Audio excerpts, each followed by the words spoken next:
What is up, Packers fans? Ross Uglem here. I believe filling in for the great Andy Herman. Um, Sorry, I'm a few minutes late.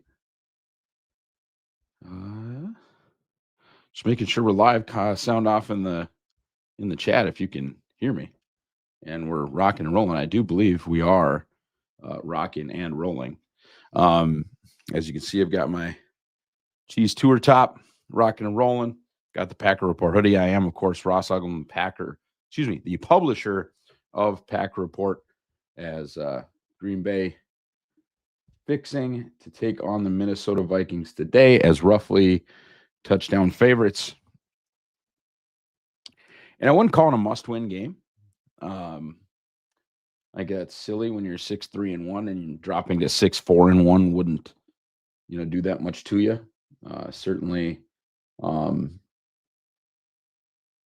there have been years where they've made the playoffs for being 6-4-1 would be great. Now, those aren't the goals. The goal is a championship, as it always is in Titletown, 100%.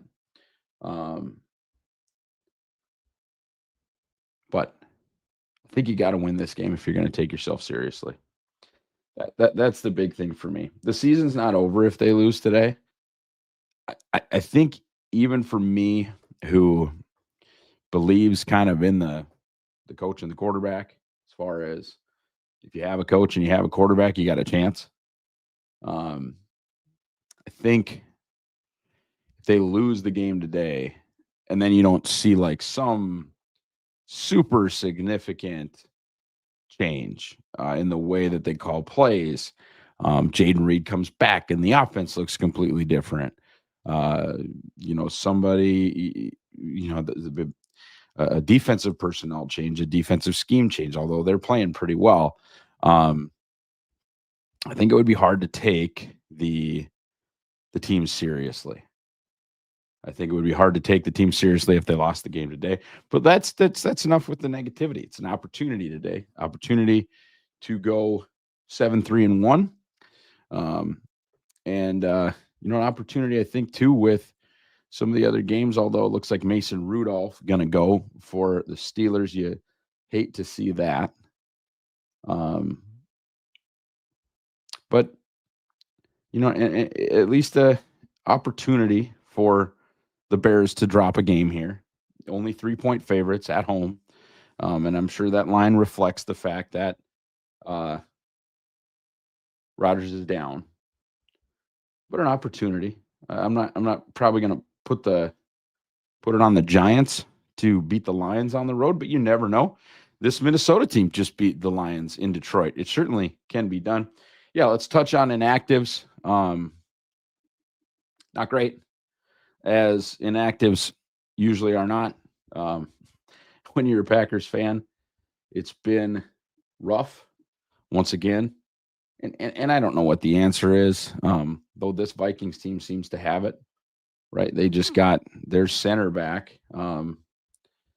Seems like all their guys are playing, right? Your Grenard, I guess, is down. But other than that, man, Addison in, Jefferson in, Hawkinson in, Jacobs, Mason, the quarterback, Darisaw, like they all play. And so there's some secret sauce. The Vikings have had, I think, that secret sauce for a while. No Golden, no Quay, no Jacobs. That's a rough deal. And then obviously no Kraft and no Reed yet. Yikes. So they're gonna have to. Interesting that Jamon Johnson was called up and they didn't activate Quay, and they still kept Jamon Johnson on the inactives. That's a very odd one. I'm not 100% that concerned with the Quay loss. I will say, I'd like them to play Hopper inside and have McDuffie play outside. It doesn't seem like that's the thing they've been doing. It doesn't seem like the way they've been going. They've been mostly playing McDuffie in Quay's spot when Quay's unavailable. I don't love that. I think Hopper's a bigger, more physical player that can play that spot better. But McDuffie has, I think, the backup green dot responsibilities, meaning that he communicates the plays into the rest of the defense. So that might be part of it, just because they don't have that many packages where all three linebackers are on the field at the same time. I don't know. As far as an offensive game plan, I mean, it has to run, I think, through Christian Watson. He's certainly the best player they have left on that side of the ball. I think Emmanuel Wilson and Chris Brooks can do some fun things. I think you need to use Luke Musgrave in a way that makes sense, and that's down the field. Do not throw Luke Musgrave in the ball in the flat or 2 yards away from the line of scrimmage and expect him to do anything. That is not what he's capable of. But a deep corner route like he hit against the Panthers, he can do that. He can get behind linebackers. He can do some of those things. And then, old reliables, right? Romeo Dobbs going to have a decent day. Dontavion Wicks going to have to show his worth, because they are, without Matthew Golden, they're running out of guys with juice. And, Justice Mosqueda has talked about this a little bit as well. The Savion of it all. Poor Savion probably came to this game in a boot. They need to find a way to utilize him in the offense that isn't telegraphed, in the sense that so many Savion snaps result in him getting the ball, which is fine. But when it's as high of a percentage as it is, and he's not some sort of like dynamic down the field playmaker, and it's a jet touch pass or tunnel screen or reverse or whatever, like that's a major tell. That's a major key. That's a major thing to tell the other team what you're doing, which is never very, very great. Big time Jordan Love game today. Big time Jordan Love game. They're not out of weapons. Christian Watson can definitely win any matchup. He's better than every single one of those defensive backs. Dobbs obviously has come up huge in some moments, and I think they can still get really good production out of Wicks.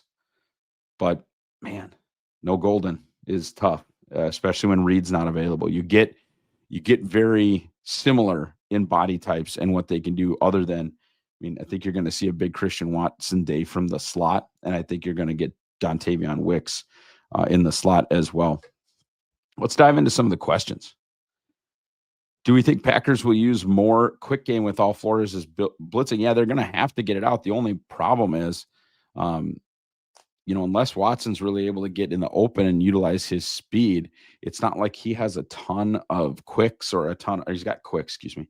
It's not like he has a ton of like short area jazz, and he's big, but he's not big enough where he's just like running through people like Tucker Kraft. Romeo Dobbs is not a yak guy. Dontavion Wicks will kind of put his face mask in your chest, but when you lose Golden's speed and you lose Reed's juice and you lose Tucker Kraft's ability to run through people, like they are running out of options for guys that can get it done in space. And Jordan Love is awesome against the blitz, so we'll have to see how that part of the chess match goes. I think this has to be a really, really big game from the defense. I'd love to think the Packers are going to score a ton. No Jacobs, no Kraft, no Golden, no Reed. That's a lot. That's a lot to take away from this offense. Again, you can run it through Watson. I hope they will. But there's going to be some Bo Melton out there. There's going to be some Malik Heath out there. There's going to be some stuff that makes fans frustrated. And we'll have to see what happens today. I hope I'm wrong. I hope they score 40, but it's a lot of dudes to be missing, especially when the other team's perfectly healthy. Now, it's not a good other team. They're 4-6, right? They're 4-6 for a reason. If you look at any of these fancy quarterback play charts, they've got the worst one. Now, you never know. Jordan Love wasn't very good through his first 7 games, and then the switch flipped. You wouldn't want the switch to flip today if you could stop it. But yeah, I think this has to be a big day defensively. I think they have to be very successful defensively, just because the things that sustain offense for the Green Bay Packers are not all available to them today. Shoulder deal, I think. Oops, excuse me. shoulder is the deal with Matthew Golden. And not every small wide receiver gets hurt, but that's part of um, for the longest time they wanted big receivers, and the fact that they spent a first round pick on a guy that was 5'11", 195, you're seeing some of that concern where your first round pick has been unavailable a number of times due to injury, even though coming into the season, he was completely healthy. So that's you're starting to see a couple different things that they tried to change that haven't gone well. The first one would be drafting small wide receivers, and the second one would be drafting overly big offensive linemen. And acquiring them via free agency. The Packers had this market inefficiency of just getting really, really good 6'5", 300-pound offensive linemen and making a really good, slightly undersized line, but really good. They've strayed away from that, both in the draft and in free agency, and it's hurting them because they're not making good choices at this time. Micah will hunt JJ all day long. I hope so. I think you're going to want to have him inside. You're going to want Lucas Van Ness and Rashawn Gary to be effective. If this Vikings team isn't very good, but they've got some things that you would want from a building block perspective, and two of those are good tackles. O'Neal is good, and Darrisaw is one of the better left tackles in the game. And so, can Micah Parsons beat Christian Darrisaw? Sure. We saw, I can't remember who it was last week, if it was Sweat or one of their other big long-limbed dudes at Chicago, just absolutely run through poor Darrisaw. But that doesn't mean he's not a good player, because he is. And rushing Parsons off the edge the whole game, I don't know if that's going to be the answer. Just because your matchups, I think, are potentially inside. I don't know how much Ryan Kelly has left. I don't know how good Donovan Jackson, that left guard, is. And Will Fries has been more up and down than I think the Vikings certainly would have wanted. Ross, do you think Hafley will dial up more blitz pressures against JJ? Maybe. Maybe. I think there's certainly, with Jefferson, more concern than when with a lot of guys that they've gone up against. They did not do well with the most Jefferson-ish player, right, that they've gone against, which would be George Pickens. Pickens had an unbelievable day against them, and of course, being George Pickens, he then got suspended the next, or 3 games later in Vegas. Or George Pickens is going to be George Pickens. But I think the concern would certainly be leaving Keyshawn Nixon out on Jefferson for a long time, and that'd be a tough ask for any corner. But I don't know if sitting there and letting McCarthy pat the ball when you've got 2 good tackles protecting him, even for McCarthy, is a great idea. I think that could end up in a rough spot for the Packers if he's allowed to just pat the ball. They need some non-Micah Parsons productivity out of the pass rush. Absolutely have to have it. Yeah, he's been on injured reserve. Brenton Cox, I believe, got hurt during the preseason. He has been on injured reserve. Huge day for Wiley. Yeah, hopefully.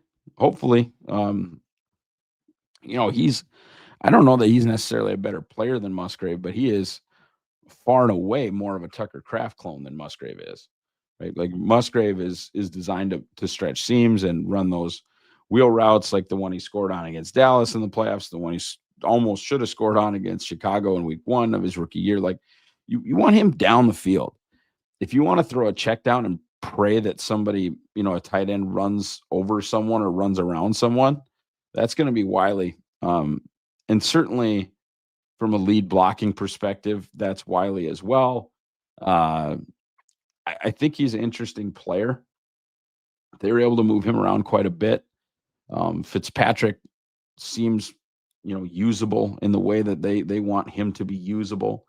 And then, I think you got to get Musgrave working on some of these guys. I mean, Love there should not be a ton of pressure on Love if Minnesota drops 7, and they haven't been. Flores has been just spamming blitzes. They've got good blitzing linebackers, and I don't mean just Van Ginkel, because Van Ginkel pretty much plays an edge type position. I mean, he's a designated pass rusher. He likes to jump tunnel screens, which please don't throw those over to his side. He likes to, intercept screen passes and rush the passer. That's kind of what he's about. Other than that, though, they've got gifted inside linebackers that blitz well. Harrison Smith at this point in his career could probably still blitz.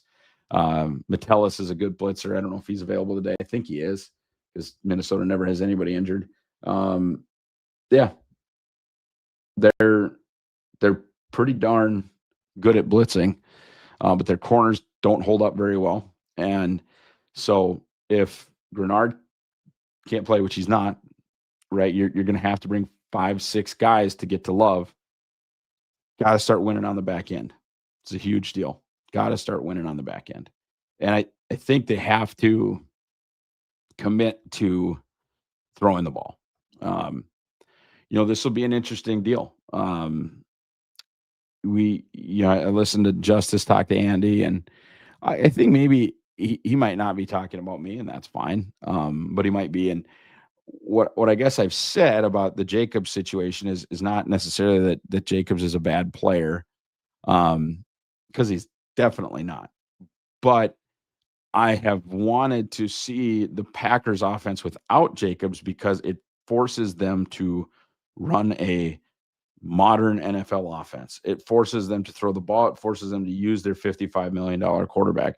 When they don't have a star running back, they have to call plays like they have a star quarterback, which you certainly hope they do. And so I don't think I don't think that the Packers are necessarily a better team without Josh Jacobs. I don't think Josh Jacobs is a bad player. I don't think Emmanuel Wilson is better than Josh Jacobs, despite some, yards per carry stuff over the last 2 years, whatever. I like the run pass balance, and I like the creativity that is kind of forced out of this offensive staff when Jacobs is not available. Whether that's the Melton end around, whether that's the Malik Willis read option, whether it's a bunch of different things. Matt LaFleur can get into a rut handing the ball to Josh Jacobs, and you can get out of that rut if he's not available, not because he's a bad player, but just because of what it kind of forces the Green Bay Packers to do. In your opinion, what's the weakest point in the Vikings defense? I mean, it's for sure their back end. Isaiah Rodgers had a really good game, but he's undersized. He's not that good. The rest of the corners are not good. Harrison Smith is done, and this is the worst Josh Metellus season we've seen in a long time. They are 32nd out of 32 teams in defending the deep pass. They're not very good back there, and that was a kind of an organizational choice, unfortunately, for Vikings fans. They're not very good. They're also not particularly good at wide receiver after Jefferson. Addison's pretty overrated. He's a decent player, but he's pretty overrated. They're getting nothing out of Thielen. Naylor will give them help in spots, but they're not getting a lot of production out of. Well, they're not getting a lot of production out of Jefferson now. They're not quarterback proof, I guess is the point that I'm making. Hawkinson doesn't look like himself. He's not a wide receiver, obviously, but they've not shown to be quarterback proof, or specifically. I think the quarterback is dragging them down right now from a productivity standpoint.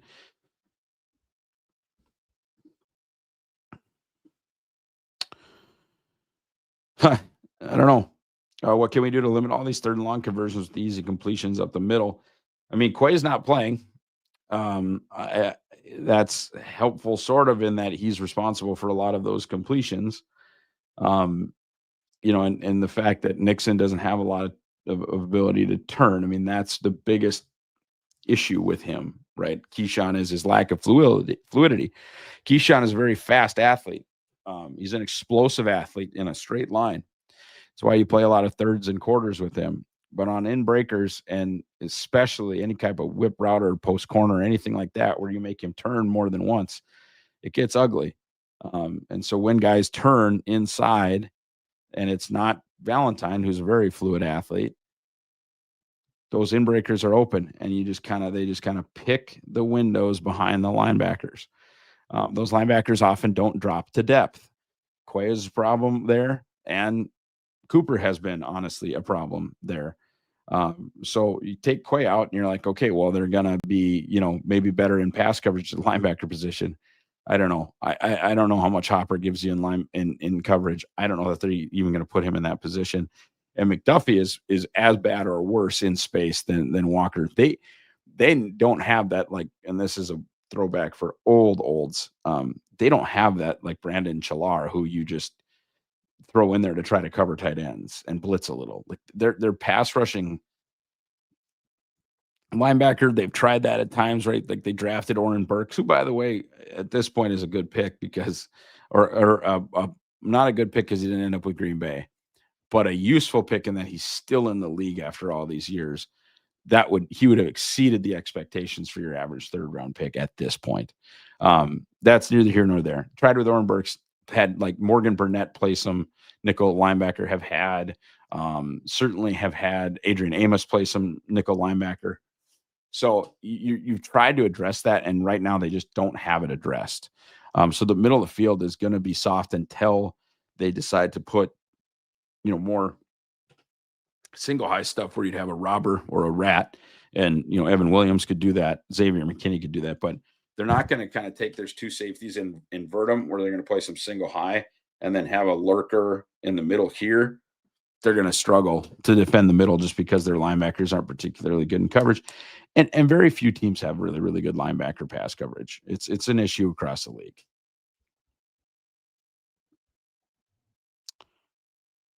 No. Is Micah Parsons actually limiting Cooper instead of making him more effective? I couldn't see a way that would be happening, regardless of where he's lining up. Cooper, I think, is processing a little bit too much right now, which is odd because it's his second year in the system. He needs to just play faster and just hit and do the things that he's good at and get guys on the ground and stop thinking so much. Like that missed tackle against the Giants on the screen pass was just a killer. He needs to slow down and just slow down mentally, not physically. Just do the things he's good at and do what's in the structure, not have to try to make guys right and things of that nature. That was a big complaint, honestly, of Devondre Campbell, although they run a completely different defensive system now. Like Devondre Campbell would tell people that all his bad tape was because he was making other guys right. I'd like Edgerrin Cooper just to do his job. Micah Parsons has nothing to do with Edgerrin Cooper at this time.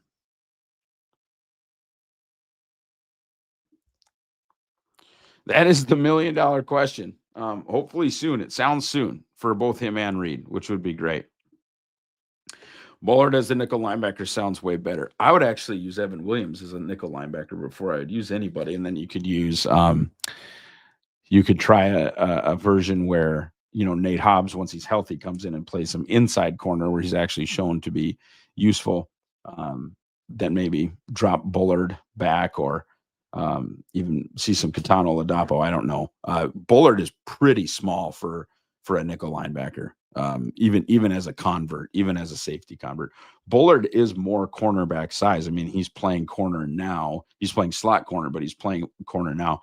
Bull would be a pretty small nickel linebacker. Keys to the game. We'll get off the questions for just a second. Keys to the game. Again, I think you really have to stop the run, especially the like 1,000 paper cuts runs, the little 4-yard deals on first down that sets up 2nd and 6. You want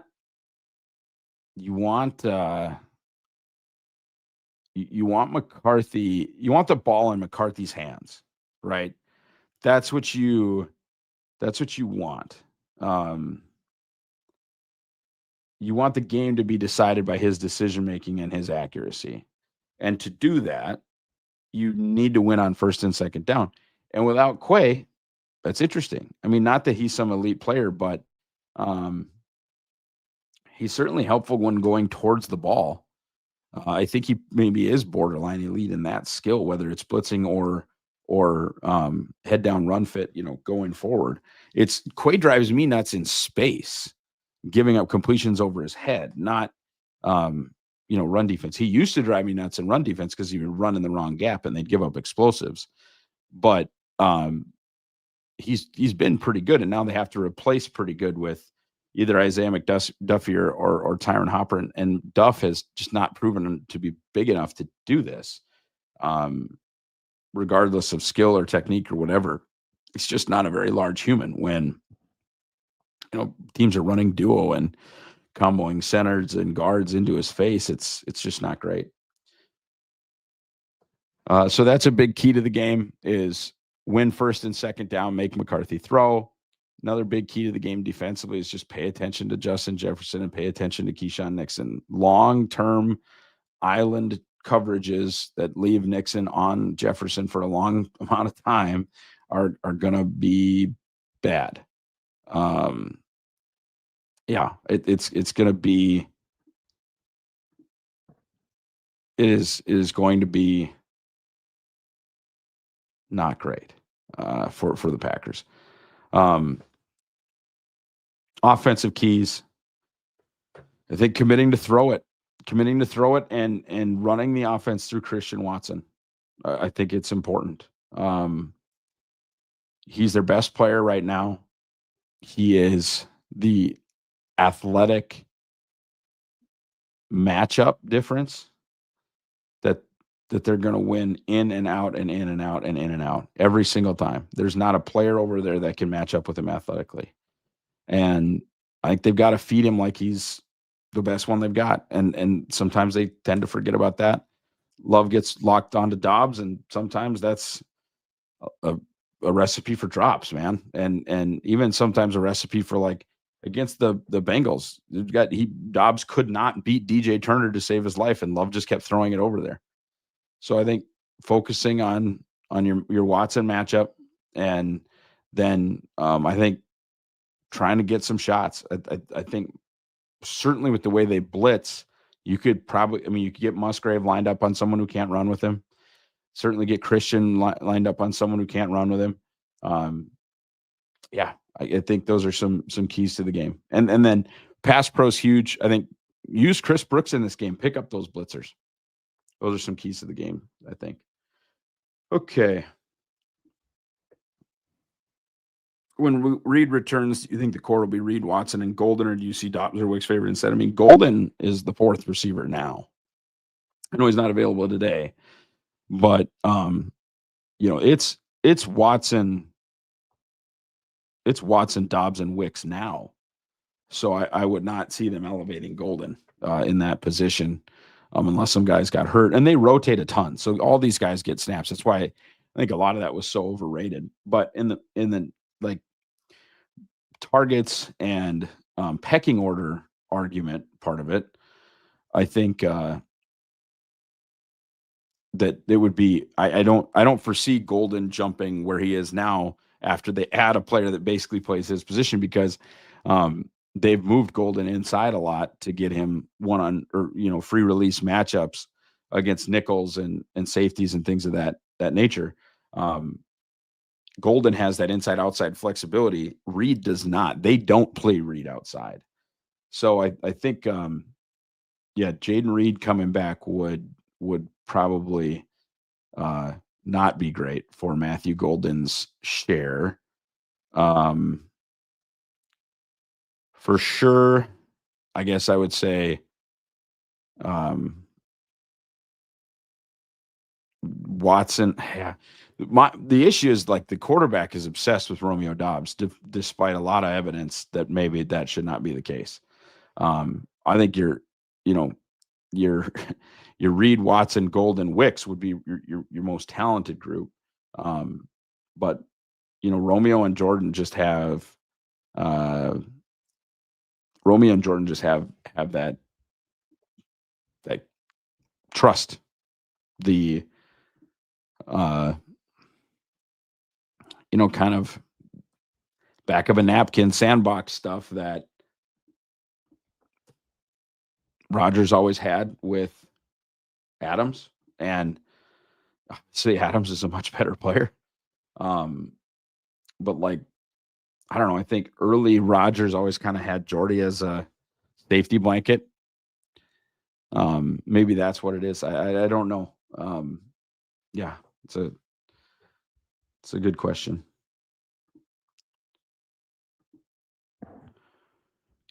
No, I don't know that he's underwhelming. He's been fine when he's been targeted. He's talking about Wicks here. Drop rate is way down. He's got 3 drops all season, and you'd want that number to be lower. Certainly, it's not elite by any stretch. Having a 14% drop rate is not elite by any stretch. 2 in the last 2 weeks, so he'd really been cooking with gas before this. But other than that, I mean, he's catching a decent percent. I mean, he's catching 65% of his targets. I think he's been effective. He is what they need to do. I mean, you can't be a key weapon with 28 targets this deep into a season. So, he was supposed to be a key weapon. Well, according to whom? When you're handing the ball to Josh Jacobs a billion times a game. Speaking of Josh Jacobs, sorry if this has already been asked. Not really, but how does not having Josh Jacobs impact us today? I mean, it impacts them in a negative way in that he is a better running back than their backups. But it could impact them in a positive way in that they'll stop running the ball. And that would be good because they're ineffective. They don't have the dudes up front to move people. I don't know. I mean, he's one of your better players, so it's never good to be missing one of your better players. But if it forces them to run a modern NFL offense, then it forces them to run a modern NFL offense. I don't foresee it having a huge impact in the final score. It didn't seem to have much of an impact on the offense's ability to move the ball against the Giants. I don't know. I mean, I hope he gets healthy. That's the biggest deal. That's the biggest deal. What are your thoughts on Savion? He's also come in clutch in some key moments. I mean, I think he's come in clutch in one key moment. Can't remember another one, right? I mean, I would put a lot of the Panthers' loss on his fumble. I wouldn't have picked him. I don't know what to tell you. I wouldn't have picked him. He's, to me, he was a big kick return gadget guy, maybe a jump ball guy, which I guess they've done some of that with him. But the problem with Savion is he's basically being used as a satellite player and a kick returner. And yesterday was his 24th birthday. So happy birthday. I'm sorry I'm being so mean about you. But there's not a lot of like runway for this kid to get a lot better and learn a bunch of stuff about the wide receiver position and this, that, and the other. I mean, he's probably like 3 years older than Matthew Golden. I don't love the pick. And then you see some of the mental mistakes, and it's like, boy, I mean, we gotta at least be good at the thing that we're good at, right? Musgrave is just not going to be a guy, huh? I mean, he has the franchise's rookie record for tight ends, so he's proven he can be a guy. They need to stop running Tucker Kraft plays for Luke Musgrave and run Luke Musgrave plays for Luke Musgrave. He has to play better, no question. And maybe all these injuries have just turned him into an athlete that isn't very good. And his athleticism was one of his superpowers, and now it's gone. That's a possibility.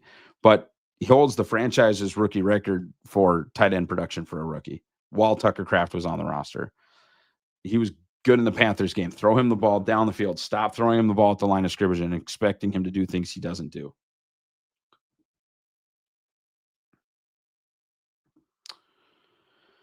Watson and Savion need to get all the Melton and Heath snaps matched and shorten the rotation. No, I don't like that. I mean, you can't run. I wouldn't run any of the gadget stuff that was obviously successful against the Giants with either Watson or, I mean, Savion's so scary with the ball in his hands. And Heath, you have to have Heath in the run game, and he's a tremendous possession receiver.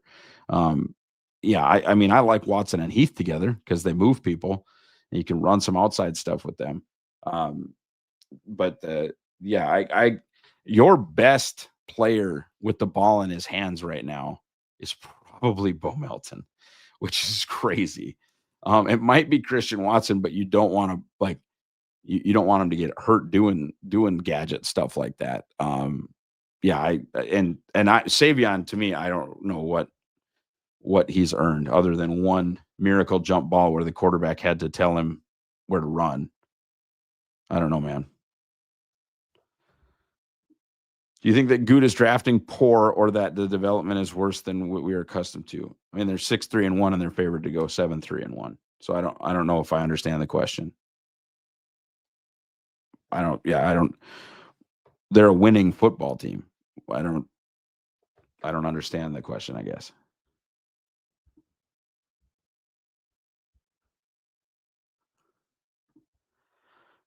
Well, yeah, I mean, I think they want him to play defense, okay? But you're you're down Jacobs, you're down Reed, you're down Golden, and you're down Kraft. And like I said, sadly, he probably is the best player with the ball in his hands, maybe even Nixon, but Nixon thinks he's Darrelle Revis, so Nixon won't help the team with the ball in his hands. And he can't catch picks, so he's not going to get the ball in his hands that way. Um, I think they would love him to move to corner, but Dobbs does not do yak. Wicks does it this much. Christian does it, but he's better just down the field. Plus, you don't really want him taking hits coming off that ACL. Musgrave is not a yak threat. Okay, so to do any of their gadgety stuff, Milton right now is like the best option. I don't know. I don't know. Yeah, I think they'd love to have Melton stick at corner, but they are down to the end of the end with guys that can really do anything after catching it. Make a guy miss, break a tackle. Jacobs is down now, Kraft down. I mean, they're scraping the barrel for playmakers at this point, other than can you win a route, catch the ball, and fall down? I mean, that's where we're at. So yeah, I think they'd like to play him on defense. Will Nixon ever return kicks again? I don't think so. Maybe later. I don't know. I don't know. I mean, it's what he should be doing. He is so much better at returning kicks than he is at playing cornerback. It's ridiculous, man. It's yeah. I don't know. The plan at corner just bothered me the whole time because they took a slot corner when it was pretty clear that Evan Williams was not going to lose the safety job to Javon Bullard. And even if you wanted to replace Javon Bullard, then you're just benching a second round pick forever. And you're also basically like benching Valentine. I don't know. I wish Keyshawn would have played like dime and return kicks. And for $8 million, honestly, that's not that crazy. He's underpaid for an outside starting corner, but he delivers very mediocre outside starting corner outcomes. Yeah, I'm going to answer this earnestly, and then I've got to get going. I got to go grab my kids before the game starts. I mean, I think it's the train wreck that was his preseason, and now I think he got hurt, and now he's not even available to whoever picked him up. I think it was maybe Buffalo. But yeah, I mean, anyone, right? Any returner that isn't Romeo Doubs, and that's not even a shot at Romeo, because Romeo shouldn't be put in that position. But man, I tell you what, brother, uh, I any return specialists, your Tyler Nixon types. I think we've gotten to the point. Obviously, they have one on the roster, Keyshawn Nixon, but he refuses to do it. I think you have a roster now that should have been able to eat one. And when I say eat one, I mean one of the 53 should have been somebody who can help this team on returns. Just even a slightly above league average return would have meant so much to this group. I'm going to amend, I think, what I said. I'm going to go 23-14 Pack as I make my exit here. Thank you guys so much. 15 minutes till the game starts. I need to, like I said, go grab my kids. I think I said 28-17 Pack. I'm moving down to 24-13. I think Green Bay wins, hopefully comfortably. Big time. I think McCarthy is the kind of quarterback that can give it to him. But there are just so many things missing from the Packers offense that it's hard to see them getting into the 30s or 40s. Would love to be wrong. But it's going to be a tough, grindy one out there today, I think. Have a great Packers game day, folks, and go Pack, go.